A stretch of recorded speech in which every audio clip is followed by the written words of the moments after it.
Week 4 of Season 17 has brought me back to the LFM Pro Series for only the second ever time. And it's for one good reason. It's time to get a bit more competitive in my racing on LFM. You see, I've been a bit bullied the last few weeks in these upper split races, and I need to learn how to be a bit firmer yet fair on track with my fellow competitors. Now this race was a great way to learn, as I was the bottom door card of split 3 this week, so I was not going to receive a single inch from any of the competitors in this field. And as the thumbnail suggests, I didn't quite get it all right during this one. From close battles to the aforementioned report and one of the closest near misses I've had in sim racing, this race has plenty of drama, but let's jump into qualifying. So heading out for qualifying in that beautiful West Competition Racing Academy colours on the BMW here, and the first part of qualifying not going so well for me, pushing a bit hard through the bus stop chicanes,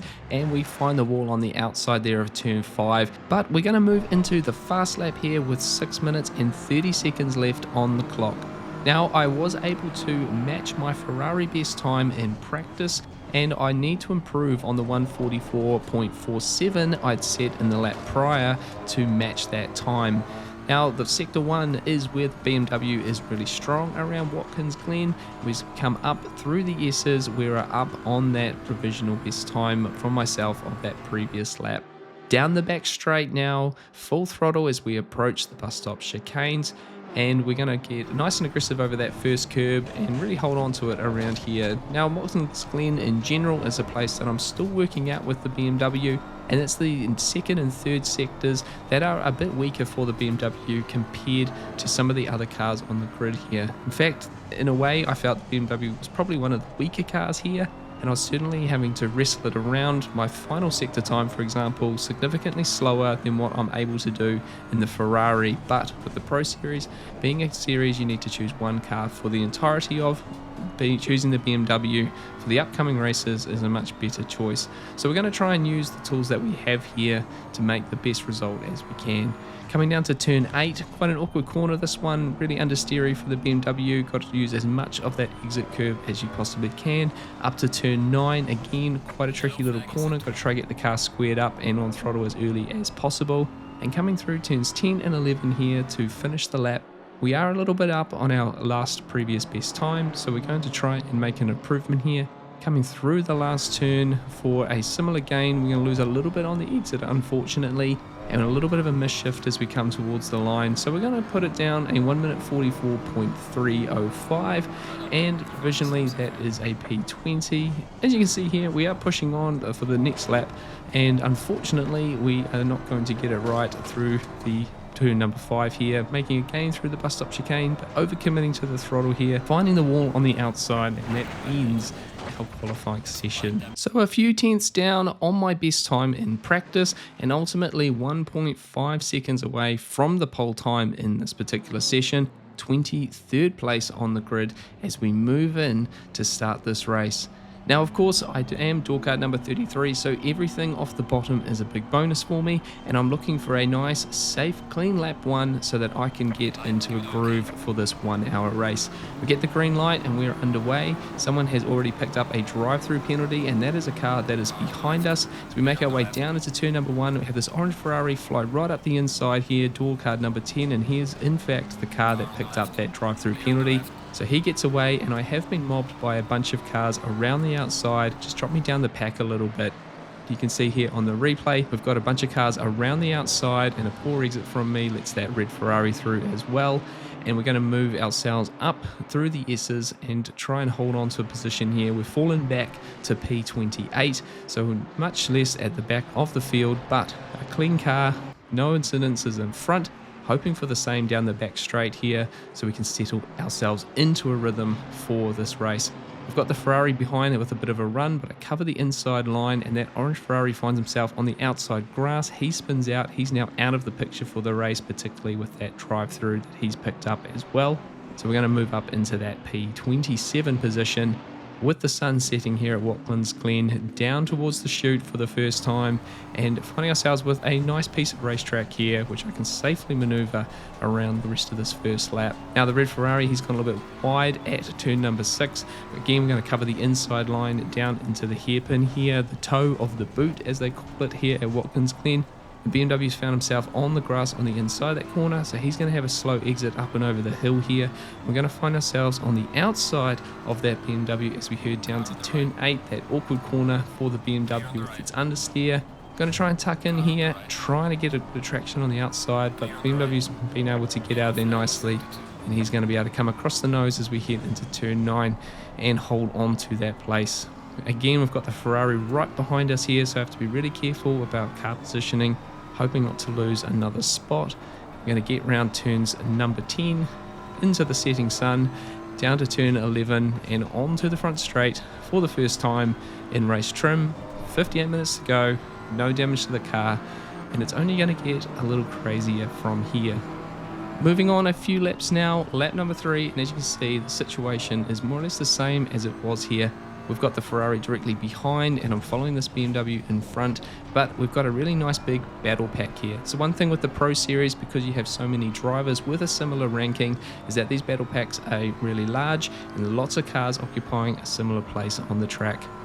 A lap later, coming to the end of lap number 4, we're going to see the BMW go a little bit wide into the last turn, and we get alongside him down the front straight here, looking to put my first move in of this race. Getting on the brakes and getting to the apex here, a little bit of a slide mid-corner, holds me up on the other side. The BMW was trying to get a run there, and unfortunately I was in the way. The Ferrari now gets a run. It's almost 3 wide as we come into turn number 2 and up the S's. The Ferrari pulls out of it though, and the BMW is still going to run on me down the back straight. We're going to hug this inside curb here, and then sort of hold the middle of the track. There's enough drive in the car that he's unable to decide which way he wants to go, so we can drift it back across the racing line and take the normal line through the bus stop chicanes here. BMW behind gets it a little bit wrong, so it immediately opens up a gap behind. We can be eyes forward once again. Pushing on to lap number 6 now, and in front of me we've got that red Ferrari making a move here on this white Porsche in front. He's going to go around the outside here at the bus stop chicane, making the move stick here, and we're going to have those 2 cars battling come back to us, and that's going to grow that little battle group. And this will be a bit of a trend in the race where gaps are forming and then battles between other cars bunch everyone up once again. Sitting there at P26, making that 1 position from the start, and things are definitely starting to hot up already in this race. Now we come out of the chute there, and there's a pink Ferrari that's gone into the grass on the outside. We catch him up through the hairpin here, out the other side. Red Ferrari having a look left and right, eventually goes to the outside of that car in front. It makes it 2 wide. The Porsche trying to get involved with that one as well. Coming down to turn number 8, and those cars are going to go side by side through the corner. And like I said, that slowing of those cars in front is starting to bring the cars behind into play. The number 29 Ferrari is now directly behind once again, and we go 5 cars now in this battle group as we come to the end of lap number 6. Coming through turn 10, that setting sun is still coming into the eyes there. A bit distracting, but not too bad with the vision from the screen, so we're able to handle that one quite nicely. We're going to have a nice little run down here, down the front straight, into the start of lap number 7. Now the Porsche gets it a little bit wide through turn number 1, and I get a nice run. Again, the BMW is strong in sector 1. This is the only place that I have any real attack around this track, and we are full throttle on the back of this Porsche here, trying to work out which way to go around. We pull out to the outside, and we have momentum to come up alongside, slowly creeping up here, and we're going to give it a go to make a move around the outside here at the bus stop chicane. We go a little bit hard through the first part there, and the Porsche gets a nice slingshot around, and we've got a car from position 6 spun on the outside of the exit of the bus stop. So we're going to gain 1 position there. We're going to have that faster car behind us now, looking to try and catch and pass later in the race. End here of lap number 8, and we are going to have a bit of a funny moment through the last turn. Not the best run for me, and that Car 29 Ferrari now gets the run on me down into turn number 1. I brake nice and deep though, and the Ferrari brakes early, so I'm actually able to take the normal racing line through that corner. heading up the back straight once more. Defending quite well here. However, further in that lap, we have a bit of an altercation between a couple of cars coming out of the hairpin. The door car number 27 McLaren involved in that one, and as we come out of the hairpin, he is going to find himself accelerating into the middle of our group. Cars in front are going 3 wide into turn number 8, eventually clearing them there, and a big slide from that 27 McLaren means that the Porsche has a look around the outside into turn number 9 as well. Just watching here to see which way people go, not quite worked out for that Porsche, and I'm unable to get down the inside also, but as you can see, this battle group is starting to balloon quite a bit, and we're not even 20 minutes into this race. Start of lap number 11 now, and we're getting a decent run out of the first corner once again. Another good run on this Porsche as we head up the hill. Right on the bumper as we come through the S's, looking left and right. It's a really tricky place to catch a car too quickly. And once again, I'm going to go onto the outside here to see if we can make a move into the bus stop chicane. To the helicopter shot now, and as you can see, nicely alongside here. We're going to give it another go. I push it a little bit harder through the first part of the chicane, which gets me in front, but a mistake as we try and get through the second half of the corner, and that allows the Ferrari behind to get by. Quite hard on the defense here to hold off the 28 BMW as well as we come down the chute into turn number 6. Fortunately, we're able to do that, but a bit disappointed in myself. I was really keen to get by that Porsche and try and follow those 3 cars that are directly in front of him, but that's unfortunately the way it goes. Now we're going to start thinking about some pit stops soon at 35 minutes to go, and up in front the red Ferrari and the 27 McLaren are starting to battle out. That McLaren is really starting to struggle on tyres at this part of the stint, and so he's certainly becoming a bit of a cork in the bottle at this stage. Now the red Ferrari tries to go around the outside the hairpin, and then the 29 Ferrari gets a run up the inside, which again is covered quite aggressively by the McLaren. So I was a little bit worried once I got to the back of this McLaren how he was going to defend. He's showing some pretty aggressive defense on both parts in that particular corner sequence. So I was a bit worried here. Now 29 Ferrari does get up the inside into turn number 9. I have a half think about a move myself, but McLaren's able to come back by. And now I am in that situation of having that McLaren directly in front of me, which is where things unravel a little bit in my race here. Started that very next lap, and we're coming down to turn number 1, hoping for a good exit out of here. McLaren's got that 29 Ferrari still directly in front of him, and we're going to try and get a bit of a run up the hill. That McLaren gets on the curb a little bit, which will damage his traction, and we're going to get a nice little run here as we come onto the back straight. Now I'm not directly behind, but he does take quite a defensive move to the inside, so we just take the normal racing line here, but he cuts back towards the racing line. I have to brake early to avoid contact, and the 28 BMW slips up the inside, and this is where I certainly think that a earlier pit stop to try and perform some kind of undercut would be the best strategy here.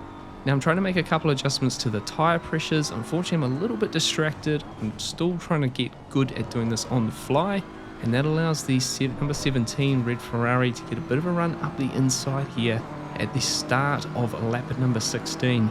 He goes down the inside. I'm a little bit held up in the middle of the corner, and we are going to have a poor exit out, which allows the Lamborghini directly behind to get that inside run up turn number 2. Now as we come through turn 3, I have to back out of it slightly. It's not quite a car width there for me to fill, and that allows this McLaren behind to get a bit of a run on me. You can see his run is a little bit stalled. I move across a little bit to try and squeeze him, but I squeeze him a little bit too hard. There is contact there, and that turns him into the fence and into a spin. We come out the bus stop chicane, and the BMW's made a mistake as well, so I'm certainly trying to keep my wits about me as we think about pitting at the end of this very lap. Now we're going to go back to the replays of that incident, because this is where I get my very first report in LFM. The sequence starts with that red Ferrari down the inside here into turn number 1. He brakes nice and deep, and as I said, I'm a little bit held up in the middle of the corner, which compromises my exit out. The Lamborghini's got a really nice run, and he immediately goes up the inside. We go side by side through turn number 2. And as you see here, we come through turn 3, not quite a car width for me to fill there, and that allows the McLaren to get a really good run. Now on the outside here, his run is quite stalled at this point, and I'm trying to move across to be a little bit firm just to de-incentivize him to go up the inside. However, I don't leave enough space. And there we do make contact there, just the slightest overlap, and that's enough to put him into the wall. It's very unfortunate, and the consequences are very dire for this car as he rolls back into the middle of the circuit and collects the position 24 car as well, that pink Audi. It's a real shame on my part, but at this stage of the race, I'm obviously looking eyes forward, not sure at this stage how much space was given and if it was completely on me or not. Obviously with the replays, it's very obvious that it is completely my fault, and we'll talk more about that report at the end of the video just to dive into it a little bit more and reveal the consequences of it. However, as we come into the pits, it wasn't going to get any better for me. We slow the car right down, and as I accelerate out, I think I've hit the control line, and unfortunately as I go over that line, my ACC Drive pit lane indicator flashes up 53.2 kilometers an hour at the control line, shooting myself here as is a self-inflicted mistake, and I'm confident at this point that I'm going to get a drive-through penalty for speeding in the pit lane. It's a bit of a mental readjustment, and I'm just trying to think about having a nice, clean, smooth final stint of this race. But as we come out of the pit lane, I do not receive a pit lane penalty. The only conclusion I can come to is that because I was underneath the control line speed before that little acceleration, is that the pit limiter caught it enough, and the game has given me some grace period here. Now this is the end of my outlap. You can see that number 17 Ferrari exiting the pit lane, and in front there is the number 27 McLaren. So we've got some familiar cars around us, and we haven't really made any gains with any kind of undercut at all through that pit stop sequence.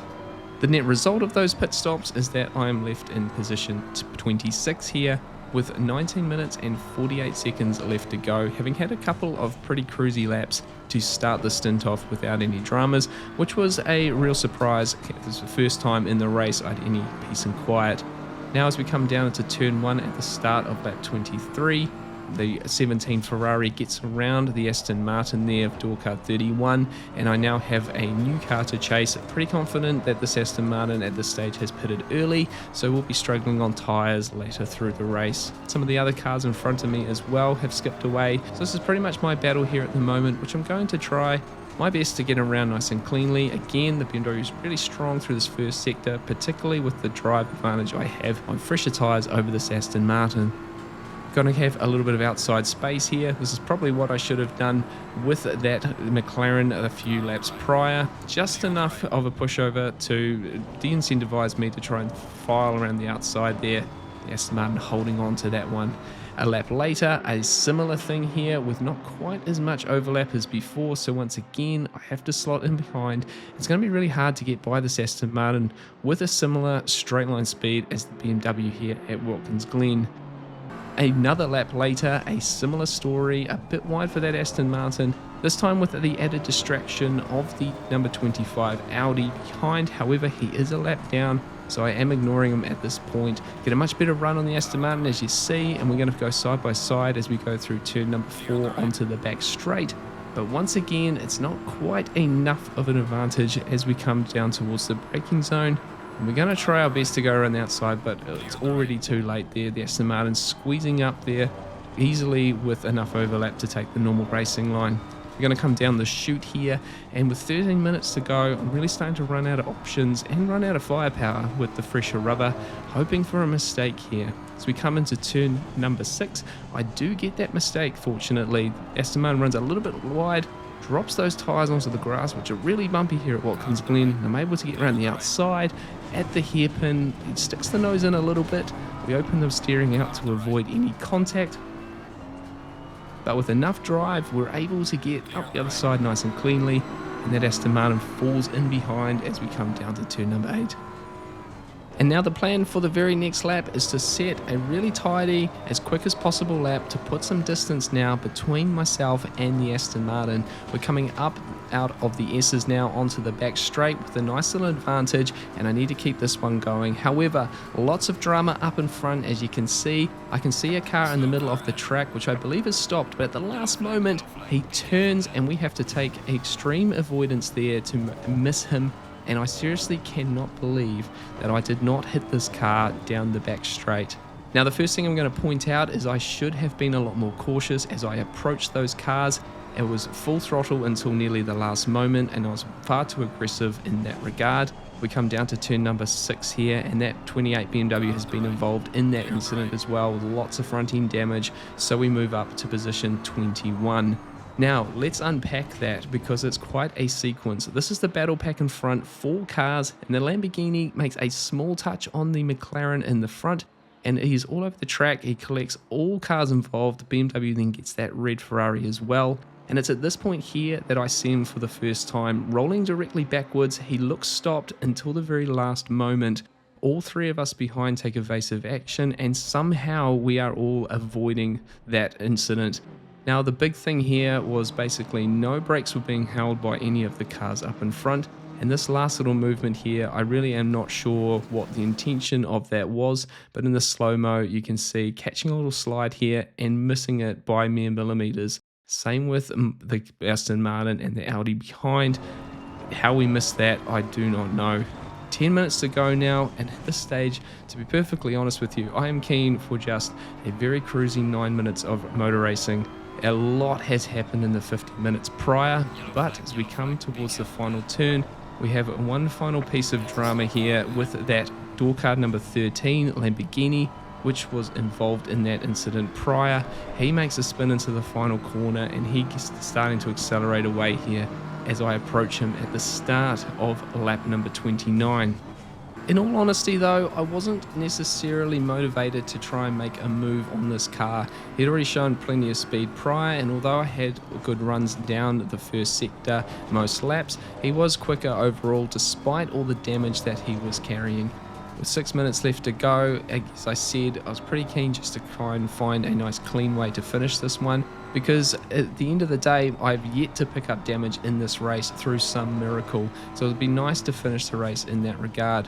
Now 3.5 minutes to go, I turn my attention to one final challenge in this race, and that is the do not get lapped challenge. 2.5 minutes left to go on the clock at this point here as we come through turn number 8, and a bit of a mistake from me was not going to help that cause. And sure enough, with 18 seconds left on the clock, coming through to complete lap number 33, that Mustang, he's directly behind me, a good run out of the final corner, and he easily passes me to lap me in this Pro Series race. Now he's that quick that we get across the line with a mere 2 seconds left on the clock. So I am then left with completing just one single more lap of this race, and again, just not making any mistakes, bringing it home with a gap behind and a gap in front. No real pressure here from me. You can just see how quick that leader is, still putting a full 2 seconds into me on this lap. Quite incredible, the very top guys, even in this split 3 race, but certainly I didn't necessarily have any real pace to try and keep up with these guys. I think I utilized the pace that I had, I used all the tools that I had in my toolbox, and overall I was just happy to come away with a scratch-free car and getting here a few positions higher unofficially, obviously, with that report looming in P21 position. So relieved, happy, lessons have been learned, and it's about time we unpack some of those. Coming right up.